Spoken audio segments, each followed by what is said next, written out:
Olá! Chegamos aqui com mais uma live, né, no Instagram. Hoje, especialmente, nós vamos... primeiro, né, nós estamos fazendo mais uma vez num dia que não é o padrão, né? Então, nossas lives acontecem sempre às terças-feiras. Porém, nós estamos, né, às vezes, mudando um pouco, dado a rotina e também esse período de final de ano, né? Sempre tem algumas variações. Hoje nós estamos falando só para o Instagram. Depois o vídeo nós vamos carregar no Facebook, porque a qualidade do Facebook não estava muito boa. Então nós vamos nos concentrar aqui no Instagram. Então, boa noite, André Matos, todo mundo que já está chegando. E aí, lembra sempre que o tema são vocês que votam, né? Óbvio que a gente sempre faz uma articulação entre os temas da psicanálise, entre os temas da programação neurolinguística, comportamento humano como um todo, principalmente emoção humana, né? E hoje vocês escolheram, né? Haviam dois temas aí, havia gula e controle das emoções, mais de 60 pessoas votaram, então a interação do Instagram tá bem legal. Agradeço a todos vocês que votaram. Torço para que alguém que esteja aqui tenha votado nesse tema e que seja útil isso que eu vou compartilhar com vocês, esse conteúdo que eu vou compartilhar com vocês, né? Então, a ideia é a gente já começar a conversar um pouco sobre o próprio termo. Então, nós colocamos controle das emoções, né? E esse termo controle, ele é algo que a gente já começa a pensar sobre ele. Porque na própria psicanálise nós temos um conceito chamado repressão, que vai trazer conflito psíquico e que vai fazer o sujeito sofrer. Então, por exemplo, se eu tenho um desejo, uma vontade de fazer alguma coisa e minha mente diz que é proibido, que eu não posso fazer aquilo, eu estou estabelecendo um nível de controle, né? Então, se eu tenho um impulso, uma pressão, uma pulsão que me faz, por exemplo, gritar com as pessoas, e eu digo que isso é errado, gritar com as pessoas, eu vou estar gastando muita energia psíquica. E aí o que acontece? Eu tenho certeza que vários de vocês conhecem pessoas que foram segurando a onda, até que algo aconteceu e pá, né? E aí estourou e foi pior, né? Nossa, extrapolou e até falou coisas que feriu muita gente, né? Então, esse movimento é um movimento comum no ser humano. Quanto mais a gente pressiona nossas emoções, mais elas vão se organizando, se acumulando, até o momento que elas rompem essa pressão, extrapolam e nós nos sentimos, né, tomados, assaltados, né, por estas emoções. Então, esta própria palavra controle, ela já nos pede uma reflexão sobre isso. Então, talvez não seja tão importante a gente simplesmente controlar as nossas emoções. Talvez seja importante a gente integrar algumas coisas, entender de onde esse movimento vem, para que a gente possa editar alguma manifestação em sociedade, né? Então, por exemplo, o mesmo exemplo de gritar com as pessoas, né? Será que eu tenho uma sensação de não ser ouvido? Ou será que eu tenho uma sensação de que a forma certa de fazer as coisas é somente a minha? Será que eu tenho a sensação de que as pessoas só dão atenção quando eu tenho esse rompante? Então eu começo a me fazer questões que me levam a entender o pano de fundo, o background deste comportamento. E aí isso facilita para que eu possa olhar para onde aplicar isso, né? Para onde vou direcionar isso, né? Então é uma energia que eu tenho, e quando eu falo energia, eu falo de energia mental mesmo, de energia psíquica, né? Então é uma energia que eu tenho e aonde eu vou investir essa energia. Então, se eu tenho a sensação de que eu não sou ouvido, né? Então, que de maneira racional eu posso investir essa energia para utilizar ela melhor, mais adequadamente, né? Para que as pessoas me escutem, por exemplo, ou me compreendam, né? Então, eu acho que esse movimento é um movimento muito curioso, né? De em vez de controlar, a gente procurar integrar algumas coisas que nós julgamos ruins ou que nós julgamos errado, porque ainda tem isso, né?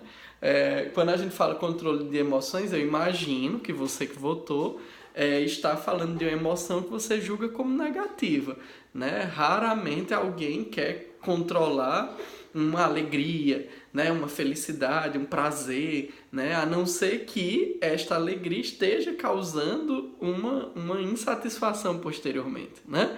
Então, como por exemplo uma compulsão, né? Ou como por exemplo uma mania, né? Um estado em que você fica muito excitado e faz coisas e compra coisas e fala com pessoas e depois você se sente mal por ter feito tudo aquilo. Então, nós estamos falando de controle, entre aspas, de emoções que nós julgamos negativas. E aí onde já entra toda essa questão do pensamento sistêmico, né? Então, nós já começamos a ter uma visão distorcida das nossas emoções quando nós separamos em emoções boas e ruins. Né? Então, isso é bom, isso é ruim. Se é ruim, eu tenho que reprimir. E aí, eu tenho que controlar. E aí, então, quando eu entendo que é importante eu integrar esta emoção e entender para o que ela pode me proporcionar de útil, né? Aí nós estamos começando a entrar em uma outra discussão. O que é útil, até que ponto é útil, e na verdade nenhuma emoção humana é inútil, não. Às vezes elas podem deixar de passar por a nossa mente, uma vez que elas não estão me fazendo progredir, né? Eu estou paralisado e dando ciclo, dando voltas, né, ao redor delas.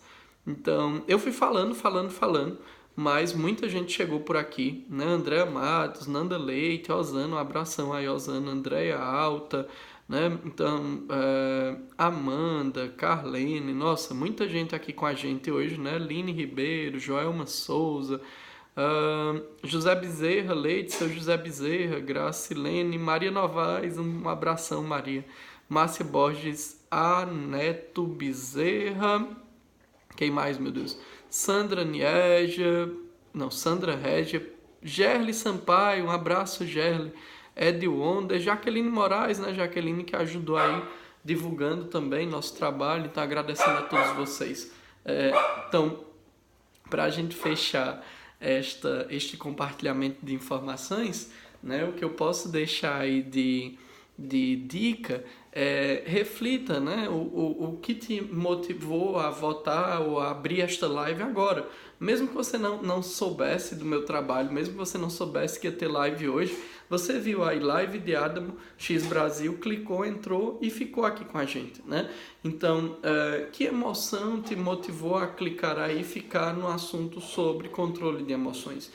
Que emoção você quer controlar? Então, começa a editar esta visão desta emoção, em vez de você julgar como algo ruim ou bom, né? Porque você também julgar o bom, eu grito com as pessoas, então isso é bom. Isso também vai ser, vai para o outro extremo, né? Então isso também pode me fazer sofrer posteriormente. Então, em vez de se preocupar em julgar se é bom ou ruim e como controlar isso, como reprimir isso, é bem mais interessante para a sua mente entender, né, que caminho sua mente desenvolveu para alimentar esta emoção. Uma vez tirado da perspectiva de ser boa ou ruim, o que essa emoção tem a lhe dizer, né, o que é que ela tem a lhe ensinar, e principalmente que agenda oculta, que background está, né, ligada a esta emoção, o que é que está por trás desta emoção, o que é que esta emoção te traz, quais são as coisas que ela te apresenta, quais são as coisas que ela te incomoda, né, que ela te afeta, né? Então, o André está dizendo, eu estava aguardando, porém bastante ansiosa. Pronto. A própria ansiedade, né, é um movimento que nós julgamos como ruim, né? Então, eu sou uma pessoa ansiosa, então ser ansioso é ruim. E nós perdemos a perspectiva da criatividade que está associada à ansiedade. Né? Inclusive, é a capacidade de criar tantas coisas que às vezes nos incomoda, que nos leva ao sofrimento, né? Ligado à ansiedade. Então, esse contexto da ansiedade, de novo, Adam, então você está dizendo que não é uma patologia? Não, que é isso, a medicina já estudou, já avançou, já discutiu. A ansiedade, né, leva inclusive a produções, a reações fisiológicas, né, e principalmente crises de ansiedade generalizada. É óbvio, eu não estou descartando tudo isso. Na verdade, eu sou um terapeuta que olha para tudo isso também.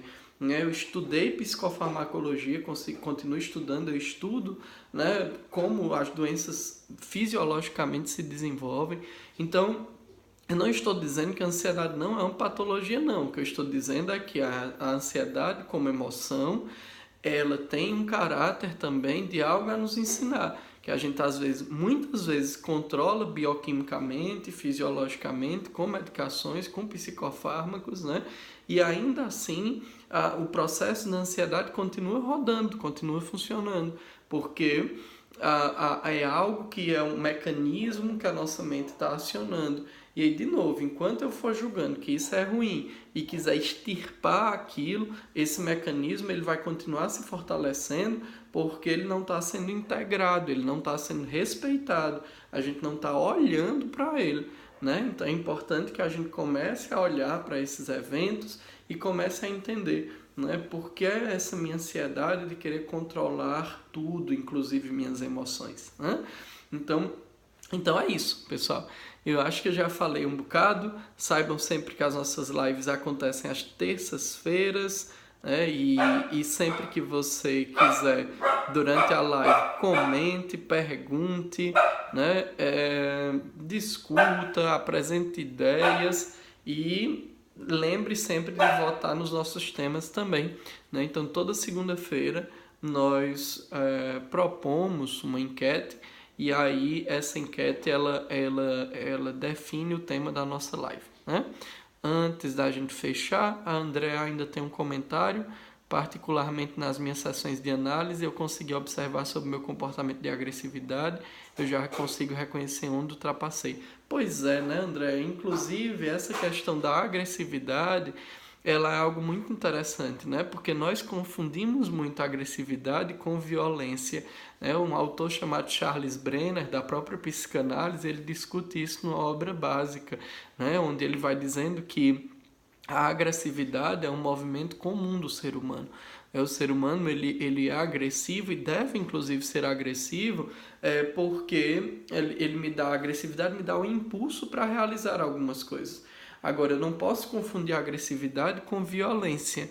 Né? Então, ser agressivo é buscar mover estruturas conscientes e inconscientes para realizar algo. Né? Ser violento é simplesmente ir lá, né, e agredir alguém. Ser agressivo é um movimento seu com um objeto, com algo que você deseja ir em busca, que você quer galgar, que você quer caminhar até ali. Né? Ser violento é realmente pegar um objeto externo, né, e violentar, e falar palavras e tal, né, e bater às vezes, inclusive essa questão da agressividade e da violência, ela tem sido ela é um convite para a gente refletir sobre muita coisa. Muitas pessoas estão sendo violentas na modernidade com o diferente. Né? Então, isso é assustador. Essas pessoas que acham que vão controlar o mundo, que vão querer que o fato de assumirem alguns papéis, alguns cargos, vão conseguir mudar a natureza humana, é um absurdo, assim, inclusive ou ingenuidade demais, né? Ou a crença de que são capazes, né? De que são super-heróis. E nossa, né? Assim, desde os 5 anos eu soube que as pessoas não são super-heróis, né? As frustrações dos seres humanos nos lembram que nós não somos não somos super-heróis.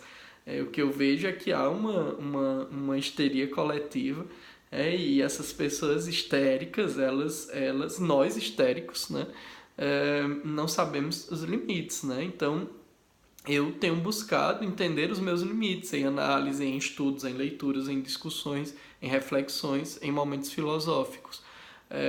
Mas me parece que algumas pessoas não se preocupam muito com isso e acham que podem, né, usar seus cargos, suas funções, seus papéis profissionais para imprimir o mundo, né, assim, afetar o mundo, ou mudar o mundo.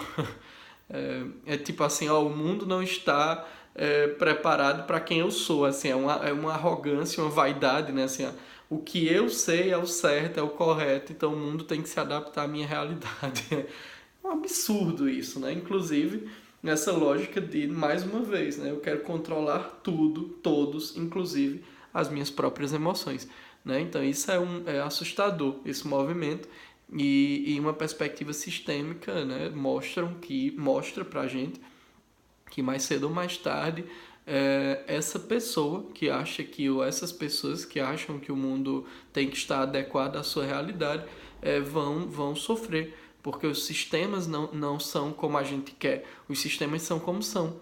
E a gente pode até moldar eles de alguma forma, mas se a gente quer reprimi-los muito, encaixotá-los muito, eles explodem, né? E aí vem toda a reação dessa explosão para cima da gente estava segurando ali, né, o processo de tentar encaixotar aquilo, né?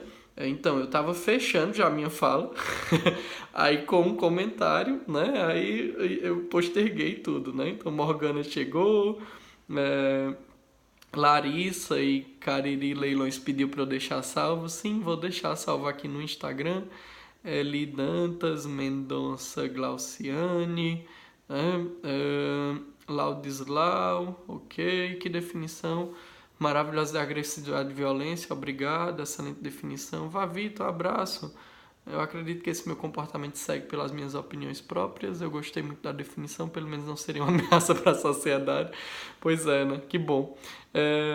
Mandar aí um abraço, né, para André. Estamos na expectativa, André, de nos revermos em breve, né? Então, em Sobral, aí, se tudo andar bem, estaremos em Sobral novamente. Se tudo correr bem aí em janeiro ou em fevereiro.